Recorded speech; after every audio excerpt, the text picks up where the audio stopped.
So, hello everyone, welcome back to World of Commerce classes. My name is Yashika Oberoi and I am teaching you class 11th accountancy.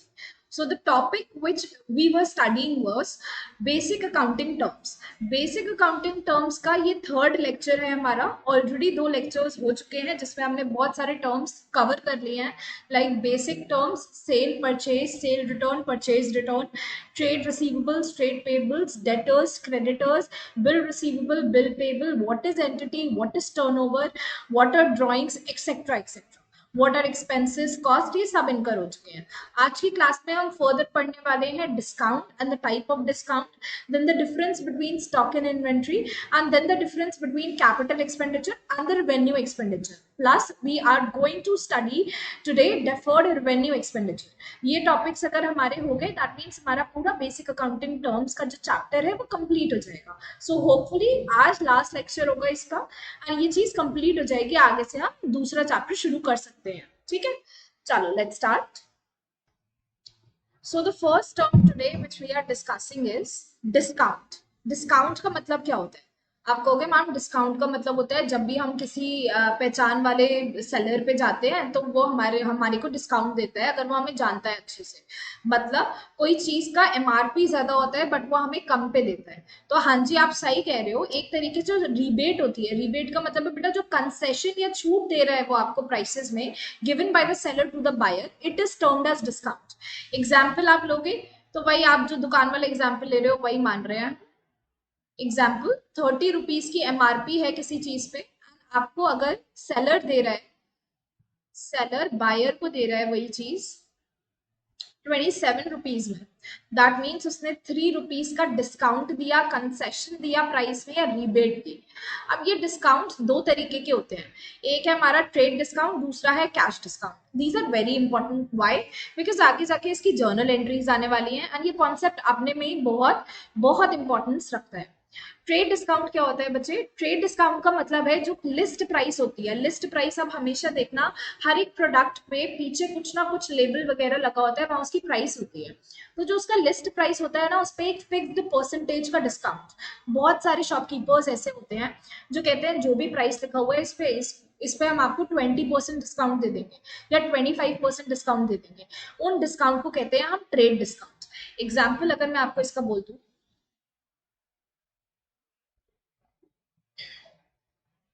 30 rupees की MRP की कोई चीज है, उन्होंने बोला we'll give it at a discount of 10%. तो आप कहोगे 10% का डिस्काउंट, 30 रुपए की चीज देखी आपने, 30 में से लेस करा 10%, 3 रुपए, मतलब आपको 27 रुपए की ये चीज मिलने वाली है. तो आपका 3 रुपीज क्या हो गया? 3 रुपीज हो गया आपका ट्रेड डिस्काउंट. आपको एक फिक्स्ड परसेंटेज बता दी कि कोई भी आइटम आप खरीदोगे, चाहे 100 रुपए का खरीदो, चाहे 30 का खरीदो, चाहे 20 का खरीदो, बट हम आपको कितना कंसेशन दे सकते हैं? हम आपको सिर्फ 10% डिस्काउंट दे सकते हैं.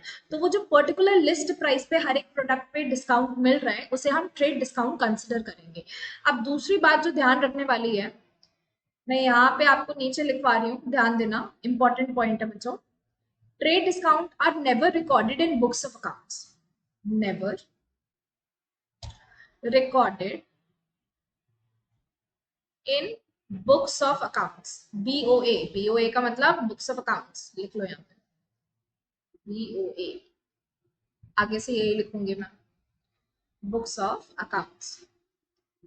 कभी भी ट्रेड डिस्काउंट को हम बुक्स ऑफ अकाउंट्स में रिकॉर्ड नहीं करते. इसका मतलब आपको चैप्टर जो जर्नल एंट्रीज का चैप्टर है उसमें बहुत अच्छे से समझ आएगा कि मैं क्या कहना चाह रही हूँ. लेकिन अभी समझना, अभी ना मैंने जैसे ये पेन का कीमत है, मैं पेन मान रही हूँ 30 रुपए का पेन खरीदा, तो पेन का जो प्राइस है दैट इज 30 रुपीज और मैंने बेचा उसे 27 रुपीज में. तो मैं जर्नल एंट्री बनाऊंगी. कल मैंने आपको बताया था जर्नल एंट्री इसकी बनती है cash to sales journal entry बनेगी. यहाँ पे लिख भी देती हूँ, जर्नल एंट्री बनेगी कैश डेबिट टू सेल्स. कितने रुपए से बनेगी? 30 रुपए से या 27 रुपए से? बेटा ट्रेड डिस्काउंट कभी रिकॉर्ड नहीं करते हो, मतलब कि आप डिस्काउंट हटा के 30 में से 3 रुपए का डिस्काउंट हटा के आप 27 रुपीज पे रिकॉर्ड करोगे अपनी sales. Is that clear? Trade discount clear हो गया. सेकेंड, कैश डिस्काउंट पे आ जाओ. Cash discount is the discount for making prompt और टाइमली पेमेंट. मतलब जल्दी पेमेंट करना या तो टाइम से पेमेंट करना, तो आपको डिस्काउंट मिलता है। इसके एग्जाम्पल पे हम अपना पुराना भीम एंड चुटकी का एग्जाम्पल अगर लेके चलें, तो भीम बोला चुटकी से, चुटकी अभी तो तुमने मेरे से ये चीजें ले ली हैं, खरीद ली है जो तुम्हें शर्ट वगैरह खरीदनी थी, लेकिन अगर तुम इसकी पेमेंट मेरे को जल्दी कर देती हो, विद इन 1 वीक कर देती हो, तो मैं तुम्हें इस पे डिस्काउंट दूंगा। अब वो कितना भी डिस्काउंट बोल सकता है, जैसे 500 रुपए की शर्ट अगर खरीदी चुटकी ने, तो वो कह रहा है कि अगर विद इन 1 वीक पेमेंट कर दी आपने, विद इन 1 वीक पेमेंट हो गई, तो मैं आपको पूरा डिस्काउंट दूंगा 100 रुपीज का, discount at the rate 100 rupees. तो बच्चों चुटकी को कितने की पड़ेगी ये शर्ट, अगर उसने विद इन 1 वीक पेमेंट कर दी तो 400 की पड़ेगी। अगर विद इन 1 वीक नहीं कर पाई तो फिर उसे पूरे 500 के 500 ही देने पड़ेंगे। अब यहाँ पे आप ना सेलर का इंटेंशन देखना, सेलर ये दिमाग चलाते हैं कि यार हमें पैसे जल्दी से जल्दी रिकवर हो जाए फ्रॉम आर डेटर, जो उधार पे हमसे खरीद के लेके गया है सामान, वो जल्दी से जल्दी पैसे दे, उसके लिए वो लालच देता है। कौन? सेलर लालच देता है किसे? बायर को, कि बायर अगर स्पेसिफाइड पीरियड में, इतने पीरियड में पेमेंट कर देते हो, अब दैट कैन बी 15 days और 1 वीक और 1 month even, that depends upon business to business and seller to seller. तो अगर आप उस टाइम लिमिट में हमें पेमेंट कर देते हो, then we'll provide you discount. अब डिस्काउंट देख के इंसान के मन में लालच आता है कि यार पैसे आगे जाके भी देने हैं, पैसे अभी भी देने हैं, तो अभी पैसे देके फायदा क्यों ना उठाया जाए डिस्काउंट का। ठीक है, cash discount, trade discount clear. अब कैश डिस्काउंट में एक पॉइंट और सुनो जरा, वहां पे लिखा था ट्रेड डिस्काउंट में मैंने, that it is never recorded in books of accounts. यहाँ पे है बच्चे, it is recorded in books of accounts. Cash discount is recorded in books of accounts.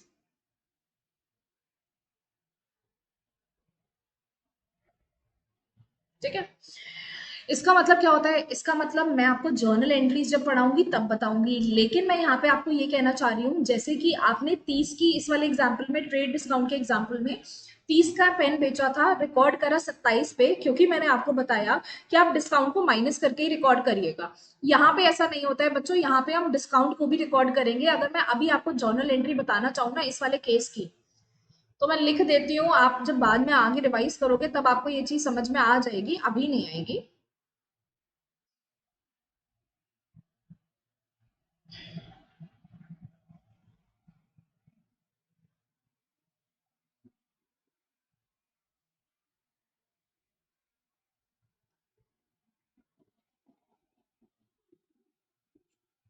एक सेकेंड, देखो इसकी एंट्री कुछ ऐसे बनेगी। शर्ट वाला एग्जाम्पल नहीं, ये वाला एग्जाम्पल नहीं, अब ये कैश डिस्काउंट में शर्ट का एग्जाम्पल लिया तो उसकी एंट्री बताती हूँ। कैश डेबिट हो जाएगा 400, डिस्काउंट अलाउड डेबिट हो जाएगा 100 रुपए। किससे मिले भैया? ये सब चुटकी से मिले हैं, वो क्रेडिट हो जाएगी 500 से। ठीक है, ये एंट्री रहेगी इसकी। अब ये एंट्री का मतलब मैं आपको आगे जाके समझा सकती हूँ, अभी नहीं। मैंने आपको इतना बता दिया, जर्नल एंट्री में आप नोटिस करोगे तो पहले वाली जर्नल एंट्री में डिस्काउंट नाम का शब्द नहीं आ रहा था, यहाँ पे डिस्काउंट आ रहा है। दैट मीन्स ट्रेड डिस्काउंट में discount is never recorded in books of accounts, whereas in the case of cash discount, discount is recorded in the books of accounts. Discount can be in the form of two: discount allowed and discount received. अब discount allow करना, आप खुद सोचो, अपने आप को businessman मानो, आप डिस्काउंट अलाउ कब करोगे? जब आपसे कोई इंसान कोई चीज खरीद के जाएगा, दैट मीन्स आप अपने बायर को डिस्काउंट अलाउ करते हो। मैं साइड में लिखवा देती हूँ आप लोगों को।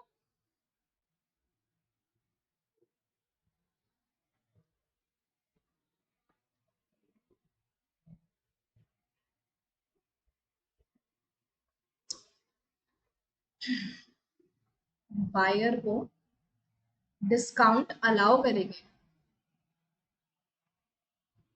ठीक है, एंड सेलर, सेलर से डिस्काउंट रिसीव करेंगे। जैसे कि आप मानना मेरे को किसी ने, मैं अगर भीम हूं, हमारा जो एग्जांपल चल रहा था उसमें, तो मैं जिस सप्लायर से गुड्स लाई हूँ, जो सेल, जिसने मेरे को सेल करे हैं गुड्स, ऑब्वियसली अगर मुझे उसे पेमेंट करनी होगी, अगर वो मेरे को कोई डिस्काउंट देता है तो मैंने डिस्काउंट रिसीव करा, मैं यही तो मानूंगी। अगर मैं उसे 1000 का सामान खरीद के लाई, उसने कहा चलो डिस्काउंट आपका होगा, 1 हफ्ते में पेमेंट वापस कर दी तो 300 रुपए का डिस्काउंट दे देंगे। दैट मीन्स मेरे को कितना पेमेंट करना पड़ा होगा, सिर्फ 700 रुपए। मैंने 300 रुपए का डिस्काउंट क्या करा बेटा, रिसीव करा ना, दिया थोड़ी किसी को, मैंने तो लिया डिस्काउंट उनसे। तो ये क्या हो गया हमारा डिस्काउंट रिसीव, सेलर ने दिया, discount received. Okay, I hope you are clear with this concept of discount. अगर मैं 1 मिनट में रिवाइज करूं तो सब लोग ध्यान देंगे बहुत अच्छे से।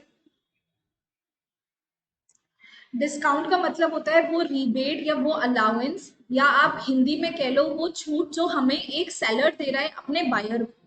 अगर हम जाते हैं किसी सेलर के पास जो हमारे नोन होता है, या फिर उसकी शॉप पे लिखा होता है ये चीज, या प्रैक्टिस होती है उसकी कि वो डिस्काउंट देगा, तो वो जो हमें बेटा प्राइस कंसेशन देता है ना, उसे हम क्या कहते हैं, उसे हम कहते हैं डिस्काउंट।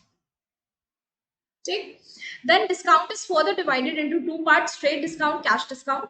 मैंने एक पॉइंट आपको बताया, trade discount is never recorded in books of accounts. आप कभी भी नहीं देखोगे कोई भी डिस्काउंट आ रहा है ट्रेड डिस्काउंट में। आप हमेशा जितनी भी प्राइस होती है लिस्ट प्राइस में से डिस्काउंट माइनस करके एंट्री रिकॉर्ड करेंगे। Whereas in case of cash discount आप देखेंगे कि हाँ कहीं ना कहीं डिस्काउंट रिकॉर्ड होता है। अच्छा, ट्रेड डिस्काउंट का मतलब होता है वो डिस्काउंट जो एक फिक्स्ड परसेंटेज पे दिया जाए लिस्ट प्राइस पे, कि किसी भी दुकान में जाओ वो कहेंगे भाई साहब जो भी एमआरपी लिखी हुई है उस पर आप देख लेना, 10% का डिस्काउंट मिल जाएगा आपको। That is trade discount. Whereas in case of cash discount is that discount which is made on the timely payment. अगर आप प्रॉम्प्ट एंड टाइमली पेमेंट करते हो उन्हें तो वो आपको कैश डिस्काउंट देंगे। ये क्यों दिया जाता है बच्चे, ये इसलिए दिया जाता है कि आपने उधार पे गुड्स तो बेच दिए, अब कुछ ऐसे बायर्स होते हैं आपके जो आपको वापस नहीं कर रहे होते पैसे, तो आप लालच देने के लिए कि वो पैसे वापस करें, क्योंकि उन्हें भी पता है कि देना तो है ही देर सवेर, तो आप उन्हें लालच देने के लिए डिस्काउंट देते हैं कि वो हमें प्रॉम्प्ट या टाइमली पेमेंट कर दें। ठीक है, इसके बाद कैश डिस्काउंट में discount received and discount allowed में बहुत बच्चों को कंफ्यूजन होता है। ये चीज अभी के लिए इंपॉर्टेंस नहीं रखती है, I know this thing, but journal में काम आएगी, 1 मिनट लगेगा, सुन लो। डिस्काउंट अलाउ करना, डिस्काउंट अलाउ कब करते हो, जब कोई सामान बेचा तुमने, आप बेचते हो तो पैसे लेने हैं ना, पैसे अगर डिस्काउंट दोगे किसी को तो that means you are allowing the discount.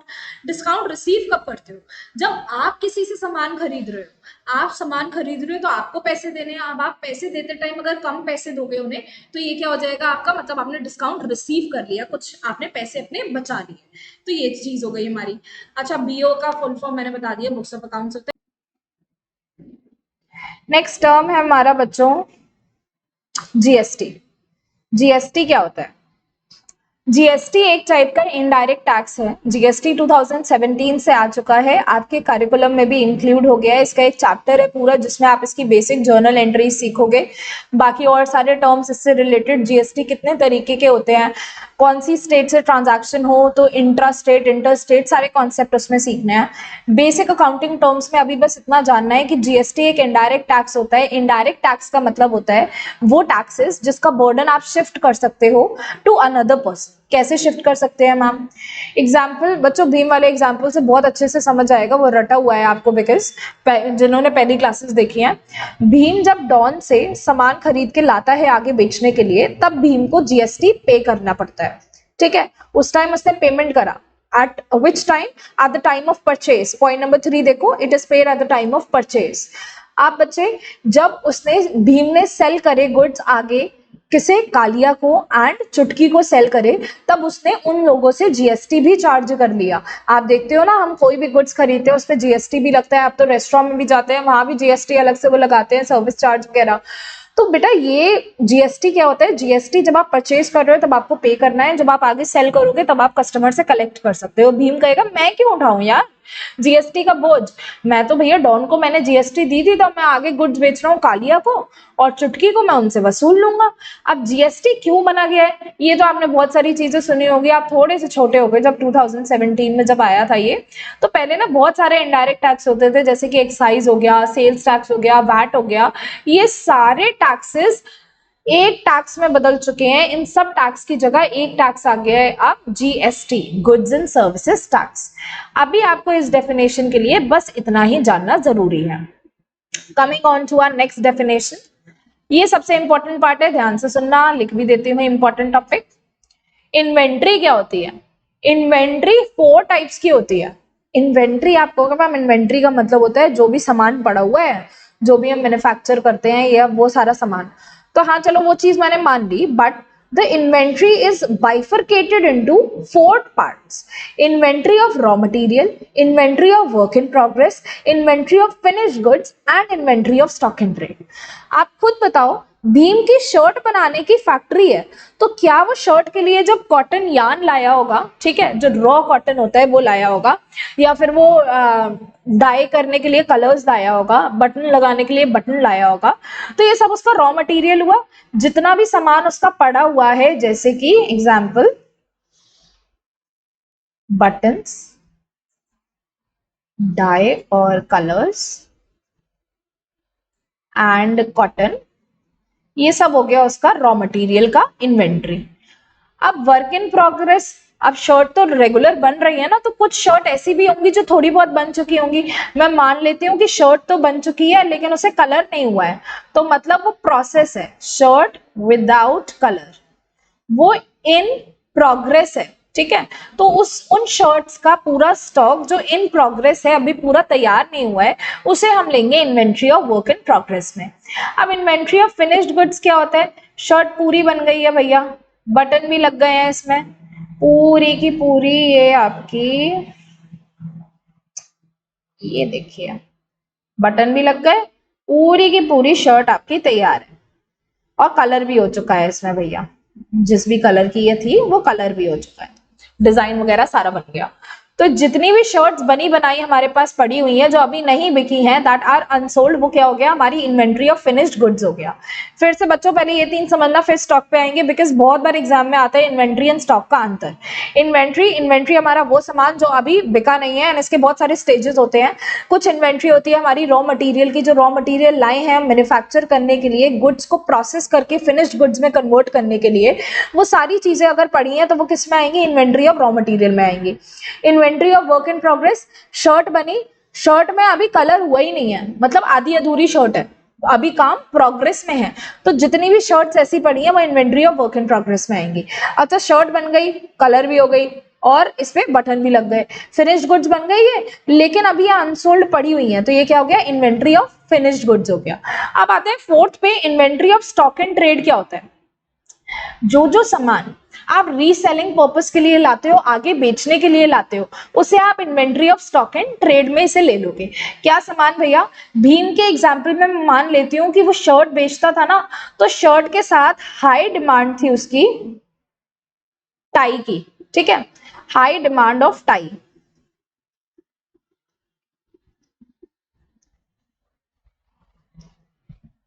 Tie with shirt, उसने कहा यार शर्ट तो बनाता हूँ, टाई बनाने का इतना टाइम नहीं है, ऐसा करता हूँ बनी बनाई टाई लाता हूँ, आगे बेच दिया करूंगा। तो जितना भी उसके गोडाउन में अनसोल्ड टाई पड़ी हुई है, मतलब अभी तक वो टाई नहीं बिकी है, ये उसका स्टॉक है, वो लाया ये टाई रीसेलिंग पर्पस के लिए, रीसेल नहीं हुई है, अभी बिकी नहीं है, तो ये उसका क्या हुआ? Inventory of stock in trade. बच्चों जो भी आपसे अंतर पूछेगा ना इन्वेंट्री एंड स्टॉक के बीच में, तो सबसे बड़ा अंतर है कि inventory is very broader in concept and stock is narrower in concept. Why? Because inventory के अंदर इन्वेंट्री ऑफ रॉ मटेरियल भी आता है, inventory of work in progress भी आता है, इन्वेंट्री ऑफ फिनिश्ड गुड्स भी आता है, and inventory of stock in trade भी आता है। एंड स्टॉक अपने में ही बस एक पार्ट है हमारी इन्वेंट्री का। स्टॉक में सिर्फ वो गुड्स आते हैं which are meant for reselling purpose and which are still lying unsold in the shop or the godown or somewhere or the other place, ठीक है। इन्वेंट्री एंड स्टॉक के बीच में अंतर क्लियर हुआ? अब अगर ये क्लियर हो गया तो एक और बात सुनो मेरी, अब मैं स्टॉक का डिटेल ले रही हूं थोड़ा सा। स्टॉक में क्या होता है, आगे बहुत जगह आएगी ये चीज। स्टॉक तो आपको पता चल गया, वो गुड्स जो हमारे अनसोल्ड है अभी, unsold goods meant for resale. अब स्टॉक होता कितने तरीके का है? स्टॉक होता है 2 तरीके का। एक होता है हमारा ओपनिंग स्टॉक, दूसरा होता है हमारा क्लोजिंग स्टॉक। बहुत एक इंपॉर्टेंट चैप्टर है आपके सिलेबस में। Financial statements and financial statements with adjustment, उसमें हमारे ये दोनों स्टॉक का काम आएगा बहुत ज्यादा। अभी से समझ लेते हैं क्या होता है। मैंने ना आपको अभी शायद फर्स्ट लेक्चर में पढ़ाया था कि आपका जो अकाउंटिंग पीरियड चलता है यूजुअली वो 1 अप्रैल से 31 मार्च चलता है ऑफ नेक्स्ट ईयर। अभी बच्चे हमारा ईयर चल रहा है 1 अप्रैल 2023 से लेके 31 मार्च 2024 में ये एंड होगा। तो इस तारीख पे 1 अप्रैल की तारीख पे जो भी स्टॉक गोडाउन में पड़ा हुआ होता है, stock lying unsold on 1 April is known as opening stock. मतलब साल अभी अभी साल शुरू हुआ है तो ये ओपनिंग स्टॉक हुआ कि अभी हमारे पास स्टॉक पड़ा है और ये बिका नहीं है। जब साल एंड होता है 31 मार्च को, तब जो स्टॉक अनसोल्ड पड़ा होता है, मतलब डिट्टो सेम लाइन लिखनी है लेकिन डेट बदल देनी है ऑन 31 मार्च। 31 मार्च को जो भी स्टॉक गोडाउन में पड़ा है अभी तक नहीं बिका है वो क्लोजिंग स्टॉक कहलाएगा। आप समझे मेरी बात? दो डेट्स है हमारी, 1 अप्रैल को साल शुरू हुआ, 31 मार्च को खत्म होगा। 1 अप्रैल को जो भी स्टॉक बिका नहीं है वो हमारा ओपनिंग स्टॉक। 1 अप्रैल को जो भी स्टॉक नहीं बिका है हमारा या पड़ा हुआ है गोडाउन में उसे हम ओपनिंग स्टॉक कहेंगे। On the other hand 31 March आ गई, it is end of the year, end of our accounting period, तो उस दिन जो भी गोडाउन में सामान पड़ा है, जो भी स्टॉक है, उसे हम क्लोजिंग स्टॉक कहते हैं। I hope I am clear with this. मैंने आपको अभी इंपॉर्टेंट पार्ट पढ़ा दिया। अब एक चीज बचती है हमारी जो हम अभी कवर कर लेंगे, आपका ये capital expenditure and revenue expenditure. फिर आप मान लीजिए आपका चैप्टर खत्म हो गया, एक आध छोटी डेफिनेशन होगी तो होगी। चलिए, हाँ जी, सुनो मेरी बात। एक्सपेंडिचर नेक्स्ट डेफिनेशन है हमारी।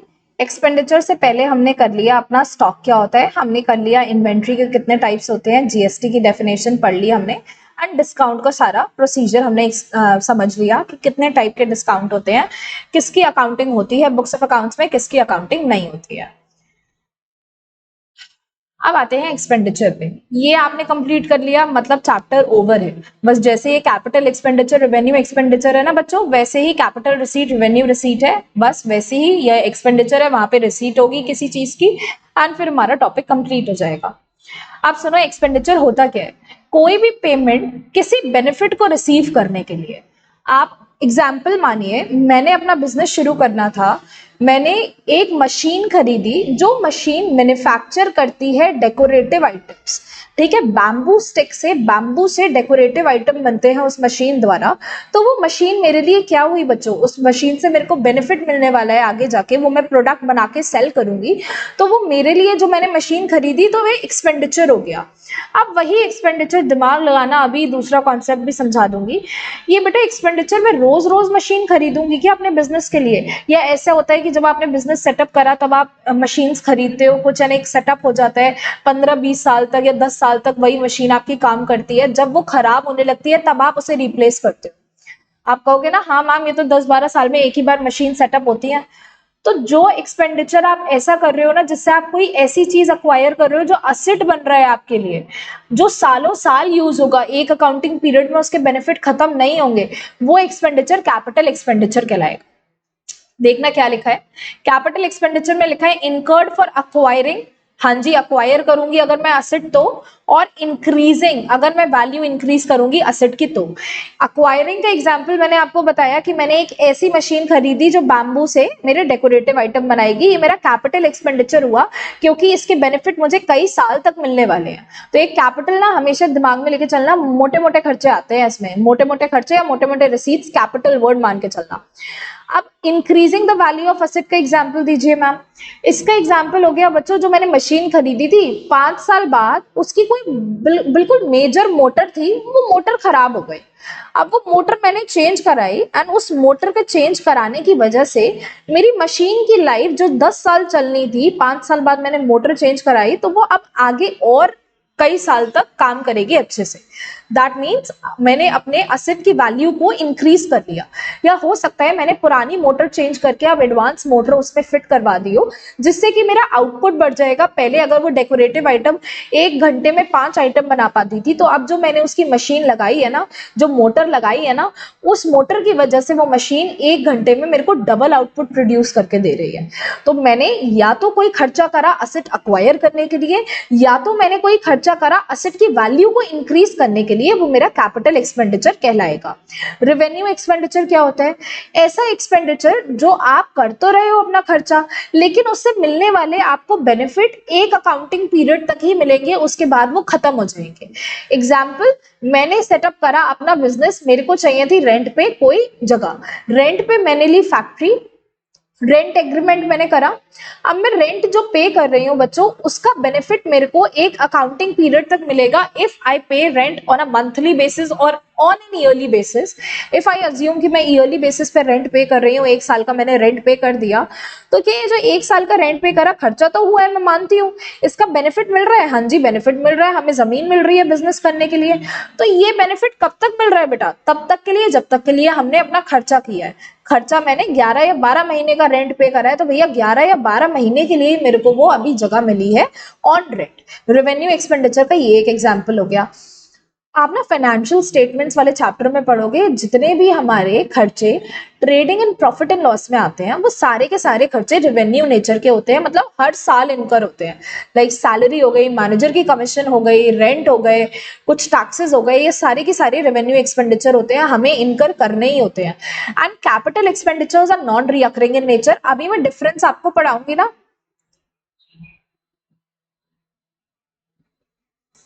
तो जितने भी एक्सपेंडिचर हमारे 1 ईयर में एग्जॉस्ट हो जाते हैं, वो सारे एक्सपेंडिचर रेवेन्यू कहलाते हैं। ये रिकरिंग नॉन रिकरिंग अभी मैं आपको बाद में पढ़ाऊंगी, इन दोनों के डिफरेंस में। अभी डेफिनेशन क्लियर कर ली हमने। कैपिटल एक्सपेंडिचर वो खर्चे होते हैं जो हम असेट एक्वायर करने के लिए करते हैं या उसकी वैल्यू को इंक्रीज करने के लिए करते हैं। रेवेन्यू एक्सपेंडिचर मेरे वो खर्चे होते हैं जिनका बेनिफिट एक अकाउंटिंग पीरियड में एग्जॉस्ट हो जाता है, खत्म हो जाता है, जैसे कि रेंट, वेजेस, सैलरीज एक्सेट्रा। ठीक है, इसके बाद बच्चे अच्छा, रेवेन्यू एक्सपेंडिचर ना अर्निंग कैपेसिटी को इंक्रीज नहीं करते हैं। Earning capacity will not be increased through revenue expenditure. अब आता है हमारा इन दोनों का डिफरेंस वाला पॉइंट। इन दोनों का डिफरेंस पहले कर लेते हैं, फिर मैं डिफर्ड रेवेन्यू एक्सपेंडिचर पढ़ाऊंगी। देखो जरा डिफरेंस रेवेन्यू एक्सपेंडिचर के बीच में एंड कैपिटल एक्सपेंडिचर के बीच में।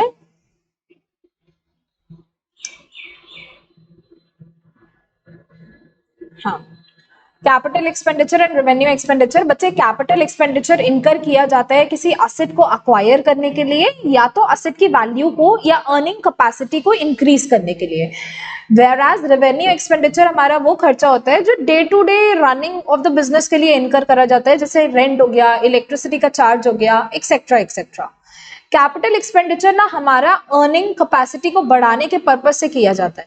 अर्निंग कैपेसिटी कैसे बढ़ेगी? जैसे मैंने एग्जांपल लिया, वो जो मैंने अपनी मशीनरी का मोटर बदलवाया था, तो उससे मेरी अर्निंग कैपेसिटी बढ़ी ना। मैंने कहा डेकोरेटिव आइटम ज्यादा बनने लगे, ज्यादा बनेंगे, सेल ज्यादा होगी, सेल ज्यादा होगी, तो मेरी अर्निंग कैपेसिटी बढ़ जाएगी। रेवेन्यू एक्सपेंडिचर में मेंटेन रहेगी अर्निंग कैपेसिटी। अब अगर मैं इलेक्ट्रिसिटी का बिल नहीं भरूं टाइमली, तो फिर लाइट का कनेक्शन कट जाएगा। इलेक्ट्रिसिटी के कनेक्शन कटने की वजह से काम होगा ही नहीं, काम रुक जाएगा, तो मतलब मेंटेन नहीं रहेगी अर्निंग कैपेसिटी, डिसबैलेंस हो सकती है। तो आपको ये सारे एक्सपेंडिचर इनकर करने पड़ते हैं, किस लिए? बिजली के, रेंट वगैरह के, कि आपकी जो अर्निंग हो रही है वो मेंटेन रहे। बेनिफिट हमारा कैपिटल एक्सपेंडिचर का normally over a long period of time तक होता है, मतलब 1 साल से ज्यादा बेनिफिट मिलेगा। मशीनरी ऑब्वियसली मेरे को 1 साल से ज्यादा बेनिफिट देगी। रेवेन्यू एक्सपेंडिचर मैंने आपको बताया, बिजली का बिल अब तुमने भरा है तो 1 महीने बाद फिर से आएगा। अगर आप डिपॉजिट नहीं करते हो, उसे क्लियर नहीं करते ड्यूज, तो इलेक्ट्रिसिटी कनेक्शन कट सकता है। मैक्सिमम जैसे रेंट भरा, 1 साल का तुमने पूरा एग्रीमेंट कर दिया एंड रेंट भी भर दिया, तो मैक्सिमम बेनिफिट मिल जाएगा उसका 1 ईयर के लिए आपको। कैपिटल एक्सपेंडिचर बैलेंस शीट में शो होते हैं। ये क्या है मैम? ये पॉइंट आगे आएगा। पीएनएल में शो होते हैं हमारे रेवेन्यू एक्सपेंडिचर। अच्छा, ये बात समझ लेना, बच्चे जो भी चीज हमारी लंबे समय के लिए होती है ना, जो बिजनेस में रहेगी, वो हमारी असेट कहलाती है। अब जो बिजनेस में रहने वाली चीज असेट है, असेट पे खर्चा कैपिटल एक्सपेंडिचर है, तो इनडायरेक्टली आ गया ना कैपिटल एक्सपेंडिचर बैलेंस शीट में। फिर revenue expenditure profit and loss में जाता है, रेंट हो गया, ये सारी चीजें हो गई, इलेक्ट्रिसिटी हो गया, मैनेजर को कमीशन दी, सैलरी दी, वर्कर्स को वेजेस दी, ये सारे के सारे खर्चे मेरे कहाँ जाएंगे, रेवेन्यू एक्सपेंडिचर में जाएंगे। Capital expenditure are non recurring in nature, ये बार बार अकर नहीं होते हैं, कई साल में एक आध बार ऐसा हो जाता है, 10 साल 15 सालों में। रेवेन्यू एक्सपेंडिचर ये इनकर होते रहते हैं डे टू डे एक्टिविटीज में, मंथली या इन एवरी वीक और एवरी मंथ, ऐसे करके इनकर होते हैं ये। आई होप इन दोनों का डिफरेंस आपको समझ आ गया होगा। अब ये जो हम यहाँ पर डिफर्ड रेवेन्यू एक्सपेंडिचर था ना हमारा, ये हम अलग से समझते हैं और ये इंपॉर्टेंट भी है एग्जाम पॉइंट ऑफ व्यू से, आपका समझो। डिफर्ड रेवेन्यू एक्सपेंडिचर ऐसे खर्चे जो है तो रेवेन्यू नेचर के, लेकिन इसके बेनिफिट एक अकाउंटिंग पीरियड से ज्यादा मिलेंगे। मतलब है रेवेन्यू नेचर के और अकाउंटिंग बेनिफिट, आपको अगर रेवेन्यू नेचर के हैं तो एक साल में बेनिफिट मिलना चाहिए, मैम ने अभी अभी बताया था। और यहाँ तो कह रहे हैं इसके बेनिफिट एक अकाउंटिंग पीरियड से ज्यादा मिलेंगे, और नीचे ये भी लिखा है कि बेनिफिट 3 से 7 साल तक मिलेंगे। हाँ जी, सुनिए जरा एग्जाम्पल के थ्रू। एग्जाम्पल, मैंने ऐड कराया अपने डेकोरेटिव आइटम्स का, ठीक है, डेकोरेटिव आइटम्स बनते थे बैम्बू से, तो मैंने उसका एडवर्टाइजमेंट कराया। अब वो जो एडवर्टाइजमेंट बना वो जगह जगह लगेगा, और वो एडवर्टाइजमेंट बच्चे मेरा ना 3 साल तक लगे रहेंगे, ये सारे बोर्ड्स जो मैं बनवा रही हूँ। अब आप बताओ, जो व्यक्ति आ रहा है जा रहा है वो सारे ये डेकोरेटिव आइटम के बोर्ड्स को देखेगा, भाई बाय याशिका ओबरॉय, पूरा ब्रांड वगैरह देखा उन्होंने, इंप्रेस हुए, उन्हें खरीदना है, 3 साल तक देख रहे हैं। मैंने इस पे खर्चा कितना करा, मैंने खर्चा करा 9 लाख रुपीस का।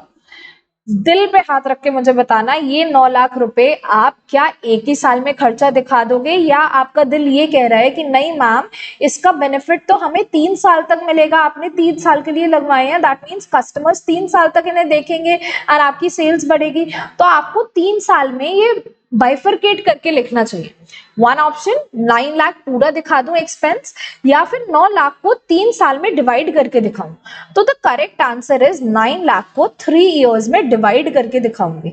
तो मैं हर साल कितने का खर्चा दिखाऊंगी, हर साल खर्चा दिखाऊंगी मैं 3 लाख का, ठीक है, हर साल एक्सपेंस दिखाऊंगी अपना 3 लाख का। इसकी प्रेजेंटेशन कैसे होती है सुनो जरा, नेक्स्ट पेज पे आ जाती हूँ, यहाँ पे सुनो। 9 लाख का मैंने खर्चा करा, ठीक, इसका मेरे को बेनिफिट मिलना है 3 इयर्स तक। तो आप कह रहे हो मैम आप ना ऐसा करो, 9 लाख को डिवाइड कर लो 3 से, एंड 3 लाख हर साल अपना खर्चा दिखाना। तो पहले साल में ईयर 1 में what I will do, year 1 में मैं प्रॉफिट एंड लॉस बनता है, उसमें सारे खर्चे दिखाए जाते हैं। प्रॉफिट एंड लॉस में मैं अपना खर्चा दिखाऊंगी, दिमाग मत चलाना अभी जरा, डेबिट क्रेडिट में ऐसे दिखाते हैं, बस तुम इतना सोच लो, खर्चा दिखा रही हूँ। पीएनएल में मैं खर्चा दिखाऊंगी अपना एडवर्टाइजमेंट का 3 लाख का।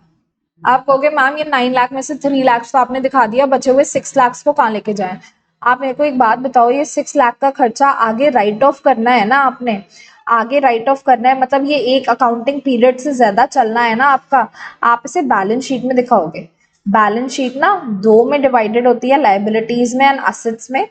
असेट साइड पे शो करोगे इसे बच्चे, असेट साइड पे डिफर्ड रेवेन्यू एक्सपेंडिचर नाम से आ जाएगा कितना पोर्शन बचा हुआ, अनअमोर्टाइज्ड, दैट मींस जो पोर्शन अभी तक राइट ऑफ नहीं करा है आपने, उसे खर्चा नहीं दिखाया है, वो आपका बैलेंस शीट में दिख जाएगा।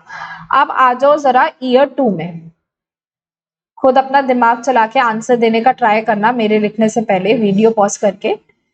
पीएनएल में आ गए, अब हमारे पास 6 लाख रुपए बचे हैं, 2 साल बचे हैं, तो आप कितना खर्चा दिखाना है, हर साल में 3 लाख का खर्चा दिखाना था, तो फिर से मैंने खर्चा दिखाया 3 लाख का। 9 लाख में दे, पहले 3 लाख दिखा चुके हैं, अब 3 लाख दिखा दिए, ठीक है। बचे कितने, बैलेंस शीट में भी बचा 3 लाख, असेट साइड पे बचा हुआ 3 लाख दिखा दिया deferred revenue expenditure. Third year में क्या करोगे? Year 3 pen change, year 3 profit and loss again, and अब आपका 3 लाख का खर्चा बचा है, 3 लाख का खर्चा दिखा दिया। क्या कोई भी अनअमोटाइज्ड पोर्शन बचा है राइट ऑफ करने के लिए जो बैलेंस शीट में लेके जाऊं? ध्यान देना, 9 लाख का खर्चा हुआ, 3 lakhs in 1 year, 3 lakhs in second year, 3 lakhs in third year. Is there any unamortized portion left of this expenditure to be written off and to be carried in the balance sheet? No ma'am, कोई खर्चा नहीं बचा है। ये होता है deferred revenue expenditure की accounting, ये 12th तक आपकी आती है। अभी आपने समझ लिया तो अच्छा होगा। आप डेफिनेशन पे वापस आना जरा। रेवेन्यू इन नेचर है, मतलब मैंने इनकर तो कर दिया, मुझे ऐसा लग रहा है यार ये तो रेवेन्यू इन नेचर है, मतलब ये खर्चा तो बार बार करना पड़ेगा, लेकिन इसका बेनिफिट हमें एक अकाउंटिंग पीरियड से ज्यादा के लिए मिल रहा है। ये मेरे बोझ जो है वो लगे रहेंगे अराउंड 3 years तक, 3 to 7 years होता है, तो मैंने 3 years का एग्जाम्पल ले लिया और आपको एग्जाम्पल के थ्रू पूरा समझा भी दिया कि डिफर्ड रेवेन्यू एक्सपेंडिचर असल में होता क्या है। ठीक, अब आते हैं नेक्स्ट पे। तो आज का लास्ट टॉपिक एंड इस चैप्टर का लास्ट टॉपिक है आपका capital receipts and revenue receipts. बच्चे, रिसीट्स का मतलब होता है किसी भी तरीके से आपको कोई पैसे मिले हैं, रिसीव हुए हैं, receive and receipt one and the same kind. तो दो तरीके की होती हैं, जैसे एक्सपेंडिचर दो तरीके के होते हैं, वैसे ही रिसीट्स भी कैपिटल रिसीट होती है एंड हमारी रेवेन्यू रिसीट होती है। कैपिटल रिसीट हमारी ऐसी रिसीट्स होती हैं जो या तो हम बैलेंस शीट में दिखाते हैं कि हमारी असेट रिड्यूस हो गई है, या तो हम दिखाते हैं कि हमारी लाइबिलिटीज बढ़ गई हैं। ये क्या होता है मैम? देखो जरा, अगर आपने लोन लिया बिजनेस के लिए, आप लोन लेते हो ना, अब आपने लोन लिया तो लोन क्या होगा? मैंने फर्स्ट क्लास में बताया था, लोन तो हमारे लिए ऑब्लिगेशन है, ऑब्लिगेशन का मतलब लाइबिलिटी होता है, तो आपकी लाइबिलिटी बढ़ गई। हाँ जी मैम, बढ़ गई। अब सेल ऑफ असेट में क्या होगा बच्चे? सेल ऑफ असेट में हमारी असेट कम हो जाएगी। फिक्स्ड असेट को सेल करा मैंने अपने बिजनेस में, एक बहुत बड़ा सा काउंटर पड़ा था, मेरे काम का नहीं था, पहले मेरे काम का था, अब मेरे को उसका कोई भी यूज नहीं है, तो मैंने वो काउंटर सेल कर दिया, अपना फिक्स्ड असेट सेल कर दिया। क्या मेरा काउंटर बेचना काम है? नहीं, मेरा काम तो डेकोरेटिव आइटम बनाना है।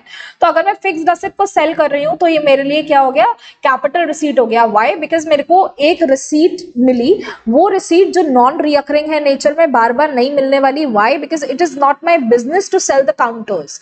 इंस्टेड मेरी एक असेट पड़ी थी, वो असेट मेरे यूज में नहीं आ रही थी, तो मैंने उसे बेच दिया। तो बैलेंस शीट में जो मैं असेट दिखा रही थी काउंटर नाम की या फर्नीचर नाम की, उसे अब मैं हटा दूंगी या रिड्यूस कर दूंगी काउंटर की अमाउंट से। Is that clear? Capital things are non-reoccurring in nature and revenue things are reoccurring in nature. यहाँ पे पॉइंट ऐड कर लो चाहे, capital receipts are non-reoccurring in nature। ठीक, आ जाओ रेवेन्यू रिसीट में। Revenue receipts are shown on the credit side of trading and PNL account. Trading and PNL account बनाना सीखेंगे तो बेटा एक रूल हमारा होता है वहां पे नॉमिनल अकाउंट्स का, debit all the expenses and losses, credit all the income and gains, जो कल की क्लास में पढ़ाने वाली हूँ उसके थ्रू करते हैं हम। तो क्रेडिट में अभी मैंने क्या रूल बोला? Debit all the expenses and losses, credit all the income and gains. तो ये जो इनकम एंड गेन आ रहे हैं ना क्रेडिट साइड पे, तो हम क्रेडिट साइड पे ही इनकम एंड गेन को रिकॉर्ड करते हैं। मेरी इनकम हुई कि मैंने जो सेल करे गुड्स, उसके पैसे मिले मेरे को, तो मैं उसे रिकॉर्ड करूंगी ट्रेडिंग की क्रेडिट साइड पे। मेरे को किसी काम की वजह से कमीशन रिसीव हुई तो मैं उसे रिकॉर्ड करूंगी अपने पीएनएल की क्रेडिट साइड पे। अब रेवेन्यू रिसीट्स हमारी रिकरिंग इन नेचर होती है, ये पॉइंट यहां पे ऐड कर लो। Revenue receipts are recurring in nature, that means ये बार बार अकर होती हैं। अगर मेरा डेकोरेटिव आइटम सेल करने का काम है तो ये ऑब्वियस सी बात है कि मैं बार बार सेल करूंगी, उसे डेली सेल करूंगी, डेली बेसिस पे उसमें डील करूंगी। चाहे कमीशन रिसीव करने का काम है तो मैं कुछ ऐसा काम कर रही हूँ कि मुझे कमीशन मिलती रहती है उस चीज पे, क्या पता आगे मैं सेल करती हूँ प्रोडक्ट तो उसमें मेरे को कमीशन मिलती हो। तो ये सारी चीजें रेवेन्यू नेचर की चीजें हैं बच्चे। रेवेन्यू नेचर की चीजें रिकरिंग होंगी और आपके बिजनेस में आती रहेंगी आपके पास इनका पैसा। अब मेरे को ऐसा लगता है कि मैंने पूरा टॉपिक कंप्लीट कर दिया है आपका, एंड से लेके अभी स्टार्टिंग से एंड तक हर एक टॉपिक कंप्लीट हो चुका है। जीएसटी भी समझा दिया, एक्सपेंडिचर भी समझा दिया, उसके टाइप्स भी समझा दिए, स्टॉक भी समझा दिया, इन्वेंट्री भी समझा दिया।